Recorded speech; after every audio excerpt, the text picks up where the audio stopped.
everybody, and welcome to the Team Venom Pop Culture Podcast. I am your host for this episode. It's me, Connor Franks, and today we have a special guest. We're going to be interviewing somebody about their brand new comic book. There's 2 issues out right now with another 2 on their way. So please welcome guest at this time. I'm going to stop doing this now because it feels too formal. I don't like it. I'm with the knobhead that is Rory Bailey. Hello. Hi, and may I just say what a pleasure it is to be on this illustrious podcast as a guest for the first time ever, instead of hosting or just being part of the regular panel. I know, I was being like really professional, and then it just got to a point where I was like, I can't be for you. You don't deserve this. No, I don't. But no, we are here to talk about something you love to talk about, which is yourself. We are here to talk. We're going to talk about your comic book series, The Suit. And for the benefit of those on YouTube, you'll be able to see both issues 1 and 2 in my hands. They are beautiful. Just because obviously we do talk about a lot of stuff that we want to do on these most of the times, but this is something that I've mentioned briefly before that I wanted to get done, and now obviously there they are. So I've actually managed to stick to getting this shit done. So issue 1 and 2 are out. They're both on eBay. You can find them for $5.50 each, including postage. I will combine if anyone wants more than one and all that sort of stuff. But eBay's the main way to get them at the moment, because while we've been in lockdown, everywhere's closed. So I've not been able to approach any comic shops because none of them are open, and I've not been able to peddle them at Comic Cons because, again, we've not had any for a while. But that's something that I will be doing as soon as we can start going to. So yeah, definitely. So you've just said this is something that you always wanted to do. Yes. And to anyone listening who already has a copy of issue 1, they'll know the gist of this because it's in your author notes or whatever it's called. Yeah, a little intro. Yes. How long has the suit been in your head, and what triggered you to want to take this dive down to your own comic? Well, the idea I've had since I was about 19. I'm now 34. Am I 34? I think I'm 34. I'm at that sort of, you get to like the sort of age where you're like, I can't remember what I'm not really bothered about how old I am. Just old. But when I was about 19, I had the idea. Yes. So I had the idea when I was about 19. And that was because at the time, I was working in loss prevention and such, and I was tackling shoplifters and stuff across the country because I used to travel to various stores, and I'd always be suited up and everything. Just to swear down, this was where the idea came from, like, and so I would genuinely be like, scrapping with scumbags and stuff, and I just thought. Then because I was going into comic shops and stuff all the time, whenever I was going to anywhere else, I just had the generic idea. And then, for whatever reason, didn't get it, didn't do anything with it, and had the brief idea. The basis of the story has been rocking around in my head for years, and then we did an interview with a comic artist called Paul McCaffrey the other month, and I was sat chatting to him. Yeah, very nice guy, and we were talking about what he'd done, his career and all that sort of stuff, and we were doing it in a bar back when bars were open, which seems like an alien thought these days based on memories. I know, yeah. And we did the interview was within the first half an hour of us being there, and we stayed in the bar for another like 2 or 3 hours afterwards. So we spent that whole time just shooting the shit about comics and all this sort of thing. And he'd mentioned like how easy it is these days to get a project going, because 5 years ago I wouldn't have known where to go with these, because you couldn't just go quick Google search, I can get a comic printed for X amount or whatever. 5 or 6 years ago it would have been ridiculous amount of money and proper channels to go and all that. And so he was on about about how much more convenient it was to do these days. So I just figured I'd actually commit to it and get it sorted. I play well. Aside from tackling shoplifters and scumbags, what was the inspiration behind the character of the suit? Okay. And you didn't go for somebody who has superpowers. You went for someone who only has superpowers when wearing the suit. Yeah. Well, our whole frigging media enterprise that we do all the pop culture stuff on and all our podcasts and the wrestling and stuff that we've been doing for the last 8 years, I think it's been going, has been Team Venom. Because Venom has always been one of my favorite comic book characters. So characters like Venom and Spawn are very much a high influence on this, in the sense of it's not a symbiote or anything like that, but it's that general idea that sort of influenced it, if you know what I mean. And Spawn with the whole heaven and hell thing, and that's where I've drawn influence. And visually, it was when I was doing all the tackling scumbags and stuff in a suit, and then watching videos back thinking, damn, I look cool doing that. So that's got to be put into a comic. Fair play. Fair enough.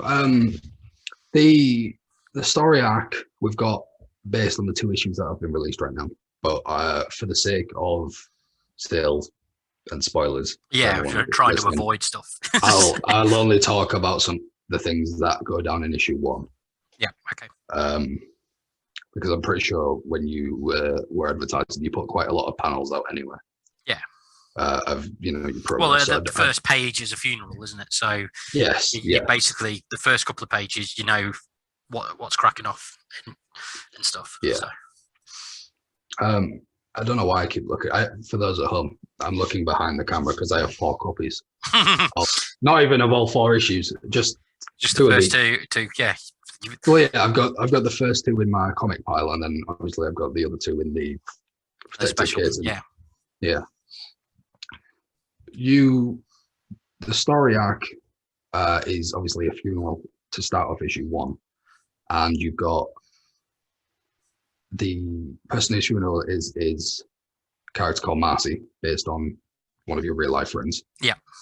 Coming to you because dun dun dun, he did die peacefully. Yeah. What was it like to come up with a story where you kill one of your best friends? And the way I've got a quote on the back of issue 1. Yeah. Which I can't remember. You've got them in front of you. Please read it. You've put, the suit is as gripping as it is dark, a masterpiece of a warped and brilliant mind. Carter Franks, talking impact. What's that issue? There it is. Both of which are discontinued. Most of which we stopped doing, yeah. But yeah, it takes a very dark turn very quickly. Yeah. Based on, we have both grown up with comics and graphic novels. Is it because of how you said Venom being your favorite thing? Venom is a lot darker than any other thing. Yeah. Any other Marvel Enterprise, well, not any other, but most of them. Was your love of Venom and your love of graphic novels over comics sort of what made you want to go for a more darker route than your stereotypical comic book copy and paste good guy? Yeah, well, in that introduction, the first one, I mentioned about how one of my introductions to comics was by my uncle, and that was with The Dark Knight Returns, the mid-80s Frank Miller classic. And so I've always sort of been attracted to those sorts of characters over the Goody Two-Shoes ones. So when we've done podcasts doing this before where we've talked about favourite graphic novels, and I've got things in there like Old Man Logan, because Wolverine's a character that I've loved because it's quite dark in certain ones. And then there'd be things like the 80s Batman, Spawn and the Venom series and stuff again. So that's the sort of way that I lean with my actual reading tastes. So I've sort of tried to do something that sort of pulls a bit of influence from all those sorts of places. So, but also, so going back to you, I've just realised because you gave us a double barrel question, you were saying about it starting with killing off a mate, and then the question expanded. So to go back to that, to circle back around to it, like like we used to do with Blandrew. One of the things with that and why I had it, Razor-headed toad, the razor-headed frog, which also gets a mention in issue 2. But no, how that all came about was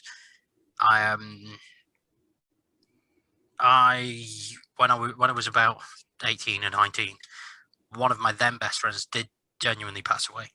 Not under the circumstances completely different to this. I was gonna say nothing like in this, but I remember how terrible that was. You know what I mean? And at the time, because I was already kicking up ideas, as I said, this is something that I had ideas for when I was a teenager, and so at that point, it was like, well, that's sort of how it progressed in my head around that sort of time. But I never got around to doing anything until recently. And with like Marcy, who's the character in there that's based on my friend, and visually is based on my friend. Like there's a character in issue 2 that's visually based on you and also called Connor. And it's one of those things where like the main character is visually based on myself and such, and also named after me. And the sole reason I've done that is if it's the only thing that I do, if it's the only comic series that I end up putting out there, it's just really cool to have like the 3 of us in it.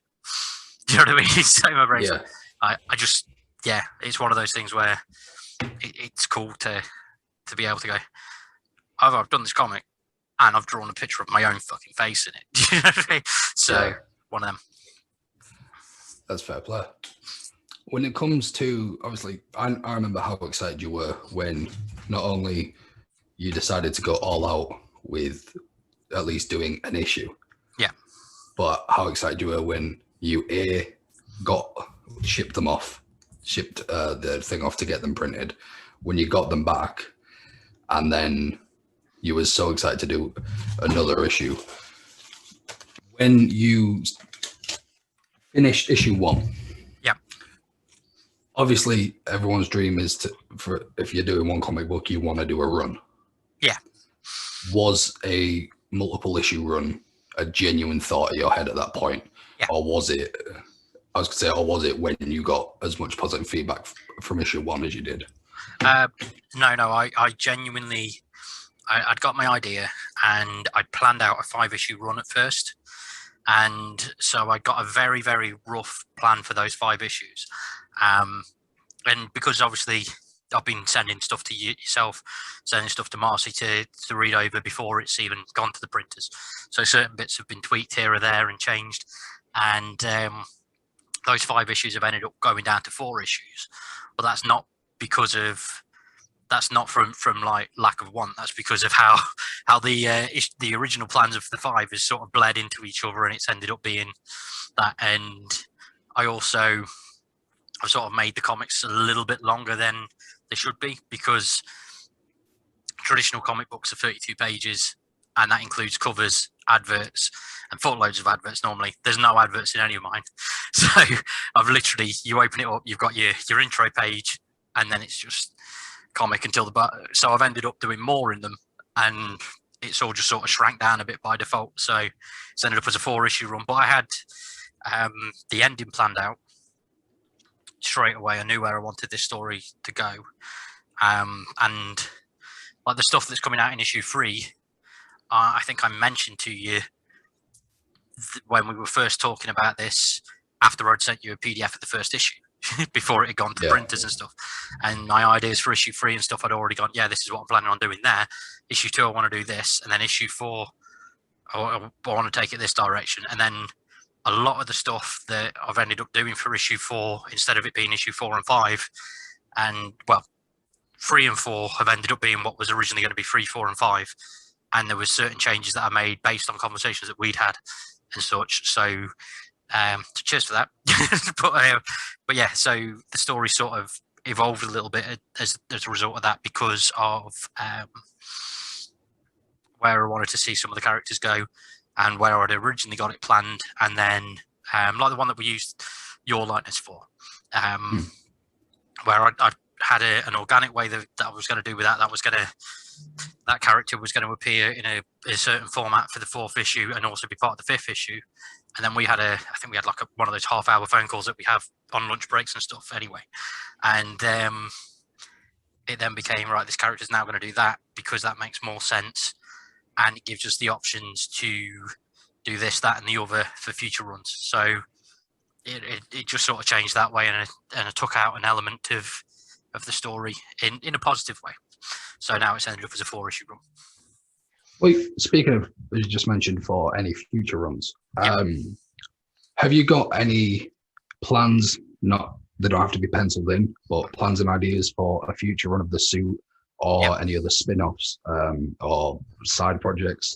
Is this something that you are looking to keep doing for as long as you can? Yes, it will be. Yeah. Various aspects. And I know at the moment it looks like I'm just on my phone, which I am, but I'm on here to show you the screen something.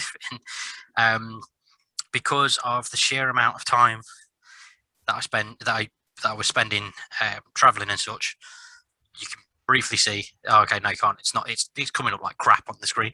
But essentially, I've got a whole second volume already mapped out. First issue's already written, and yeah, I've got the bare bones for another 4 issues, and completely different settings. Because my plan is the first 4 an origin story essentially, and set up everything. And my plan is to conclude it in a way that's the way you could cap it off, and it could just be a one and done 4 issues, and it could just sit as it is. But it's also done in a way that the characters have a resolution, but can easily continue. Yeah. So I've done it that way, and honestly, I'm more excited for the second volume than the first one, because I've enjoyed the first one and everything. Don't get me wrong, and I'm very proud of what I've done. And the 3rd and 4th issue, I think are better than the first 2, because the first 2 weren't rushed, but they were a bit more rushed than the 3rd and 4th ones have been, because I originally had this out, and then we've been having all these conversations where I've been brainstorming stuff. But then my whole process from issue 1 to issue 4 has completely changed. So issue 1 was, right, panel, slap them in, done, sort of thing. After also having, it all drafted out on a big piece of paper. And same with issue 2. Issue 3 and issue 4, I've forced myself into the habit of writing a script for them, which you've read one of the script. I think you've read the script for issue 4, haven't you? Yes. Because issue 3, I think I sent you the draft, and then I sent you the script for 4. And that was purely to force myself into the habit of doing scripts first. But because I got the script there and I can visualize everything, it's then allowed me to make shitloads of changes because I'm like, I quite like this. But then what if I do that and the script's there first, and I'm not, with 1 and 2, I was doing every panel as I went along. So I sort of didn't want to sort of begrudge changing things in 1 and 2 because I'd done them and they were there, and it was, you know what I mean? Whereas because I'd scripted these out, I could easily go in and tweak things. So my whole process has sort of improved over the course of them. And then with the second volume, I've got very big plans for the character and the settings for it. And yeah, as I've scripted all the first issue out, and I'm quite looking forward to how that plays out. Great. Well, last question. You don't get to have the will and the passion to do your own comic book run. Obviously, we know you've even said this, how much comics have been influencing your life. Your uncle, as you say, introduced you to them. Who have been your most excuse me, who have you found, who have you taken inspiration from when it comes to comics and graphic novel in general creation? Yeah. Okay. So like some of my favorite creators and such. One of the ones is Mark Miller, who did a lot of the Ultimate Works, Civil War, and things like that, and also has his own like Millerverse of his own creator-owned characters that he's done, such as Kick-Ass and things like that. And I saw an interview with him years ago where he got certain runs where there was only 6 issues, and then there was a good couple of years before another thing would be done for him. And the interview that I saw with Mark Miller was something that I actually saw last year, and it prompted me to do this. And that was because Mark Miller said, "Oh, the reason why I only do a short run, and then I'll come back to it later, is I have these ideas, and it was getting frustrating where I wouldn't have done anything with the ideas and see someone else doing it a few years later." So he was purposely, he's got an idea, wants to get it published, then it's done and it's his. So that sort of spoke to me, because then I was like, well, the concept for this, the suit thing, is something that someone else could potentially come up with in the future. So I was like, I need to get it done and out there, and then no one else can do it because I've done it.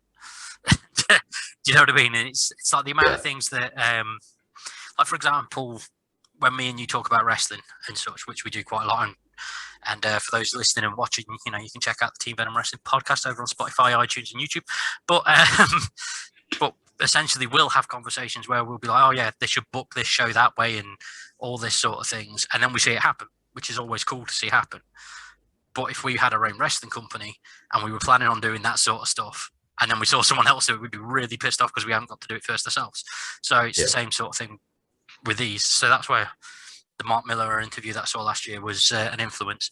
But in terms of actual tone and stuff, I quite like the work of Todd McFarlane, who introduced Venom, also Spawn, both creations of the same person, and similar sort of themes in terms of power set and that sort of thing, and loosely similar. So that was something that I used to read quite a bit of in the early 90s, and Frank Miller obviously is one of the things that got me into comics as well, and his general tone. So that's sort of the sort of thing that I've drawn inspiration from. And let's wrap this up. One word to describe the suit comic for an issue. How would you do it? One word. Adequate. Just like our podcast, ladies and gentlemen. Thank you very much for tuning into this. I've been your host. Actually, let me swing that round on you. What one word would you use? Because it's mine, so I'm not going to big it up that much, because it's, you know what I mean? I absolutely love it, but I'm going to be biased.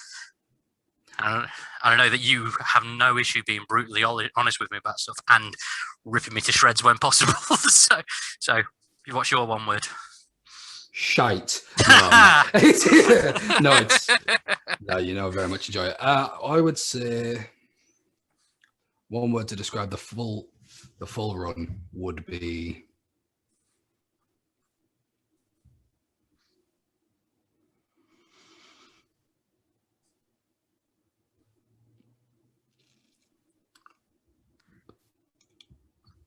dear listeners, Connor is still pondering. Just if you're listening on Spotify and not watching on YouTube, the episode's still running. It is. I think the best one-word description would probably be overachieved. Because that confuses me. because you know me, I don't brown nose. Yeah. I think you overachieved in your creativity. Okay. I think you overachieved in the story, and you overachieved in general, because I thought it was cool when you told me the premise, and cool that you were going to do one. Did I think it was going to be shite? Yes. but I think it is. I'm not saying it because you're my friend. I would put the comic run genuinely in a high tier of all the comic runs I've read, purely based on creativity and story. And the fact my face is on the shoe too. Yeah. But no, yeah. No, you've done very well with this comic. It's very good. And as a friend and also as a reader, I'm very proud to see what you've achieved with this. Cheers, man. You're welcome. That was almost beautiful. It was. Now you're still a cunt. Let's get that. Okay, fair enough. Yeah. I'm not puckering, but no, you've done very well, and I urge everybody here who hasn't picked up issues to definitely do it. Issue 1, like I said, it's got quite a dark undertone. It may not be your cup of tea, but you know what? You won't know until you try it. They're not that expensive at all. So go over to eBay, search The Suit, or The Suit. Put Team Venom comics in there. Team Venom comics, yeah. All your standard. You'll be able to put 2 and 2 together of who we are, and it's a comic book. You'll find it. Yeah. And yeah, I urge you all to go get it. And remember, it looks like this. These. Here we go. Yes, they do. They look like that. Thank you all for listening. I've been your host, Connor Frank. You can find me on Twitter at Connor the Heel, and you can find Rory at King_Roster. Thanks for sitting down and actually talk about your product for once, yes, Rory. And yeah, you've been doing it long enough. You've been doing it long enough. I figured it was about time we showed you some attention. Fair enough. Thank you all for listening, and we'll catch you all next time.